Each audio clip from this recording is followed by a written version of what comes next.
नमस्कार, मनी 9 झटपट में आपका स्वागत है। मैं हूं प्रणव।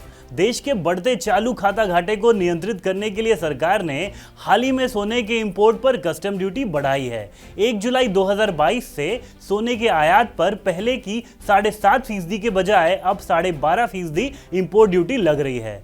इसमें 2.5% एग्रीकल्चर इंफ्रास्ट्रक्चर डेवलपमेंट सेस भी लगता है। इसे मिलाकर सोने पर कुल इंपोर्ट ड्यूटी 15% हो गई है। सरकार के इस कदम से जहां एक ओर सोने की कीमतों में उछाल आया है, तो दूसरी तरफ देश में इसकी तस्करी बढ़ने की आशंका भी बढ़ गई है। इस आशंका को दूर करने के लिए सरकार ने अब एक और बड़ा कदम उठाया है। Central board of indirect taxes and custom यानी सीबीडीटी ने 12 जुलाई 2022 को एक नोटिफिकेशन जारी कर सोना, चांदी, रत्न और आभूषण को कंट्रोल डिलीवरी लिस्ट में शामिल कर दिया है।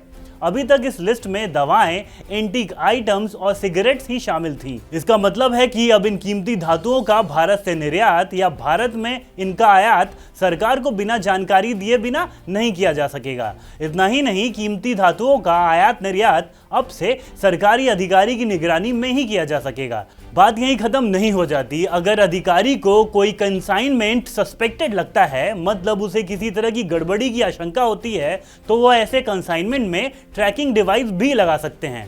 अभी तक ऐसा केवल दवाओं, एंटीक आइटम्स और सिगरेट्स जैसे उत्पादों के कंसाइनमेंट्स के साथ किया जाता था।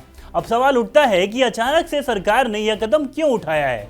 तो इसका जवाब देश में सोने की तस्करी बढ़ने की आशंका में छिपा है। गौरतलब है कि सरकार ने हाल ही में सोने पर इंपोर्ट ड्यूटी बढ़ाई है और इस वजह से सोना आयात करना और महंगा हो गया है और इस महंगाई से बचने का रास्ता तस्करी हो सकती है। उद्योग के जानकारों के मुताबिक इससे भारत में सोने की तस्करी बढ़ सकती है। भारत चीन के बाद दुनिया में सोने का सबसे बड़ा आयातक देश है। वित्त वर्ष 2020-21 में देश में $46 अरब से ज्यादा का सोना आयात किया गया था।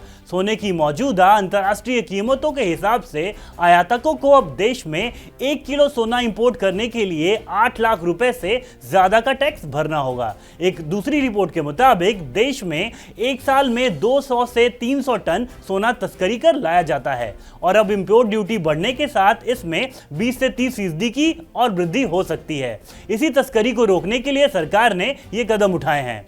उम्मीद करते हैं ये खबर आपको पसंद आएगी। काम की ऐसी ही खबरों के लिए देखते रहिए मनी 9 और हमें सब्सक्राइब करना ना भूलें।